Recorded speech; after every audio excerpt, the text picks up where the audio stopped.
everybody. This is the thejonnymar, and I am continuing with Final Fantasy III for the PSP. So in between episodes, I did a little bit of leveling, getting my characters all up to level 32 after the Cave of the Circle. And we also have a new letter from Sid in Mognet. So make sure you have Lute in the lead party member position, and you can get the When You Were Babies letter, talking about how they were quite a handful when they were toddlers. I can relate, given my daughter is 4. So now that we've got that out of the way, get back onto our Nautilus, and we're going to head to the Temple of Time. Remember, while you're on this continent, you can actually get into random encounters with flying enemies. The Temple of Time is to the northwest. It is actually southwest of Saronia. You're going to look for these 2 little hook formations here, these peninsulas, and then you press the cancel button to submerge. And there's the Temple of Time. So we're going to save and then we'll head on in. Now, a couple of things to note about the Temple of Time. So first off is that this is the last area that has doors locked that you need either a magic key or a thief as the lead member of your party in order to open. So I'm keeping Lute as a thief for a few reasons. That's one of them, but also because I'm trying to max him out at level 99 for his job level. So I can get the special item for his class for doing that, and also so that I can steal some stuff coming up.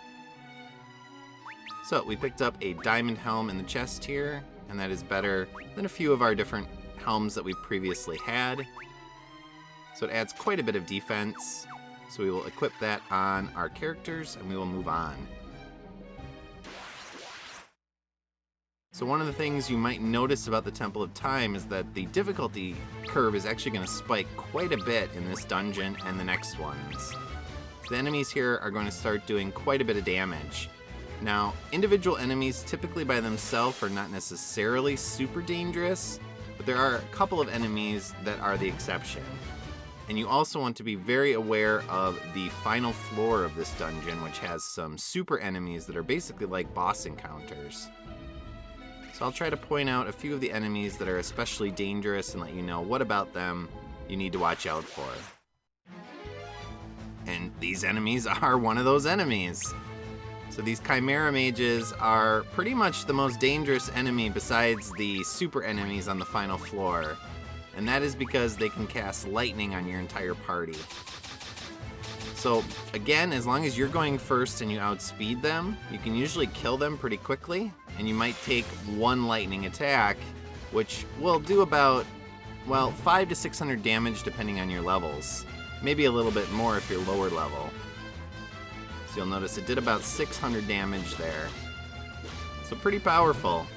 And the danger from them comes in having multiple of them alive and being able to act, or getting a back attack. So if they get a back attack, they can easily wipe out your party, even if you're significantly higher level than I am. You really have to be aware of that, and you might have to redo this dungeon a few times because it's not uncommon to have your entire party wiped out. Now because of this, I am going to do some level grinding in this particular dungeon in the entryway. And that is again just to make sure my party is up to speed here to be able to stay with the enemies and make sure I'm not getting wiped out. Now we got some diamond bracers. They give you a little bit more defense, but I do like the rune bracers pretty much for the most part. Simply because they give you more protection from ailments. So this is one of the encounters that you have to be less concerned about. The danger is the seahorse enemy. It can cast a really powerful ice spell on one of your party members, but as long as you take it out, it's not too dangerous. So again, we're going to fly through these encounters for the most part. The issue comes in again with back attacks, or if enemies are given a chance to do their special attacks on your party. And I'm going to try very hard to not let that happen. So our goal here in the Temple of Time, as you might expect, is just to run around, grab all the items we can, and then head to the next floor. It's not too long. Each of the floors isn't necessarily super long. But you do want to be aware that, again, the encounters can wear your party down. So this is another enemy to be aware of. Its physical attack can be very dangerous if it gets a critical attack. Now by itself, the physical is not necessarily going to do a ton of damage. Depending on the party member, it'll do around maybe 400 to 500 damage. But if it criticals, it'll do upwards of 1,000 plus damage, which could easily take out one of your party members. Now as long as it's not a white mage, you can still use the raise spell to lift that party member up. But if it is your white mage, or if you are not running a white mage, then you may have to use Phoenix Downs or just reset and start the dungeon over.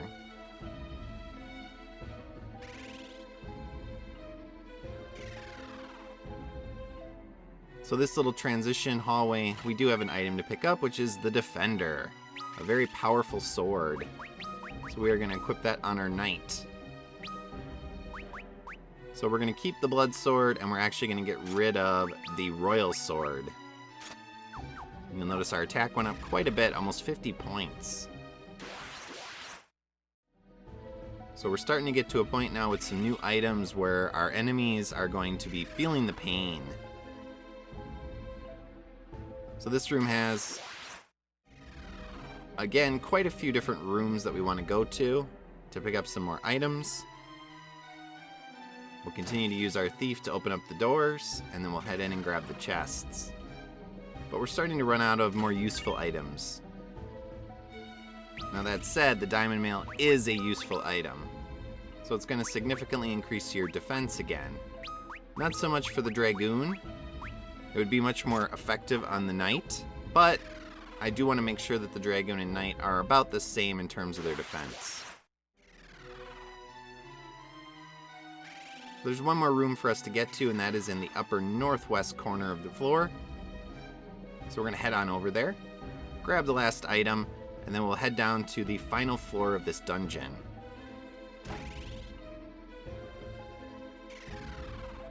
And what I'm going to actually do before we take on that final floor is I'm going to do some level grinding. So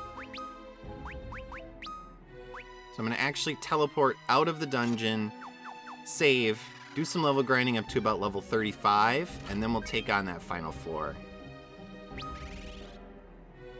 So these last few chests give us a new knife, which is useful, but I do like to keep my thief in the back row, so I'm going to keep him on the boomerangs. And then we also got a piece of armor. So last door here. Let's open that up. We'll have one more entryway, and then we'll head to the final floor. Again, then I'll teleport out, save, do some level grinding up to level 35, and then I'll meet you back on this floor to take on the final area. So I'll see you in a bit. Alright, so my party members are up to level 35. We are ready to take on the final floor. Mainly that is for the speed bonus. We're going to be running from any of the super enemies that we can encounter. There are actually two of them, a dragon enemy as well as a behemoth. We don't want to take them on yet. I do want to gain a few more levels before I show them off. But there is a hidden area here that we want to get to because it has some pretty good items to pick up. Now the items here are actually a little bit different in this version compared to the NES original. So we do get a blood lance. In the NES, you actually got a protect ring there. So you get 2 protect rings from these chests. Protect ring is actually a pretty useful piece of armor for a mage character. So I'm going to throw that on simply because the enemies in this area don't do a lot of ailments. But if I had to worry about ailments, especially... Oh man, here we go. This is the behemoth. So we're just going to run. We do not want to take this guy on yet. What I'm going to do is I am going to show off both of the super enemies at the end of the episode.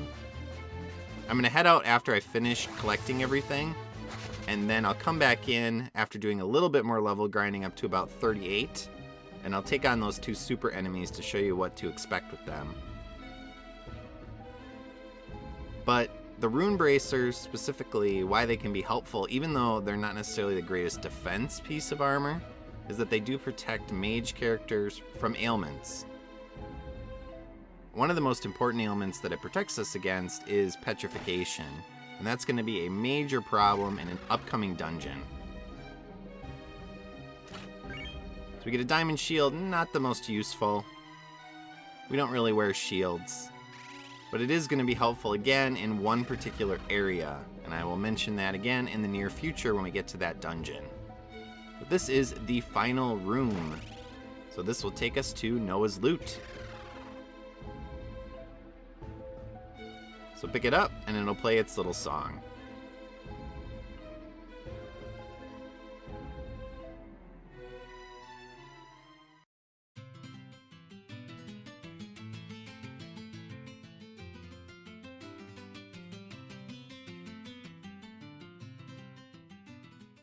So that was the item we needed to wake up Unai.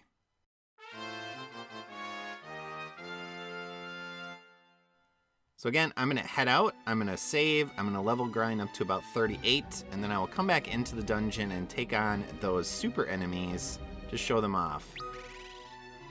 So I will see you in a little bit. Alright, I am back. So I have level grinded up to about 37. I'm close to leveling up to 38. I think that's probably enough. I will want to be level 38 before I leave this area and take on the next dungeon. But for now, I got tired of level grinding, so we're going to try it with level 37. Alright, so here we go. This is the first super enemy, the dragon. A palette swap of Bahamut. And what is dangerous about it is not so much its single attack. Its physical attacks, of course, do about 500 damage. It also has a flame breath that can hit your whole party for about 400 to 500 damage as well. But what's dangerous about it is it can attack twice in a turn. And it also has over 10,000 hit points. So we're going to want to haste our physical attackers so they do a little bit more damage, and then we're going to want to also make sure we're party healing every turn. And what's really dangerous about the dragon is if it gets a back attack on you. Then it'll get a full round of 2 attacks that can seriously damage your party members, especially if you're lower level than me. So I've actually been wiped out by these things before, even at around level 37. So you do have to beware. When things go right in a battle, they go right. But when they don't go right, especially with a back attack, things can go south very quickly.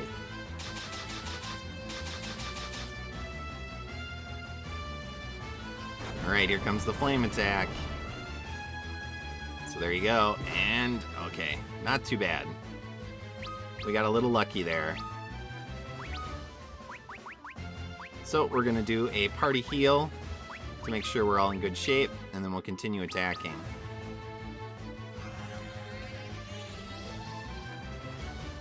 Party heals have been buffed from the NES original, so they do quite a bit more healing. You'll notice that it did about 1,300, which was pretty good. And I'm surprised. Usually when Lute gets a critical, that means, well, there it went down.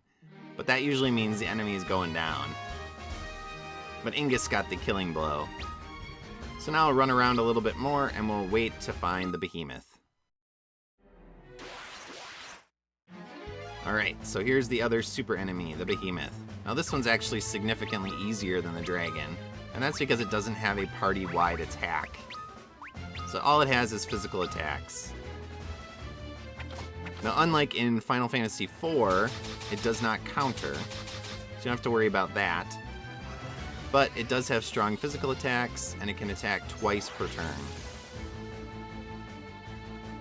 But the damage it does is significantly less, and especially because it only attacks one enemy, you don't have to worry so much about it compared to the dragon.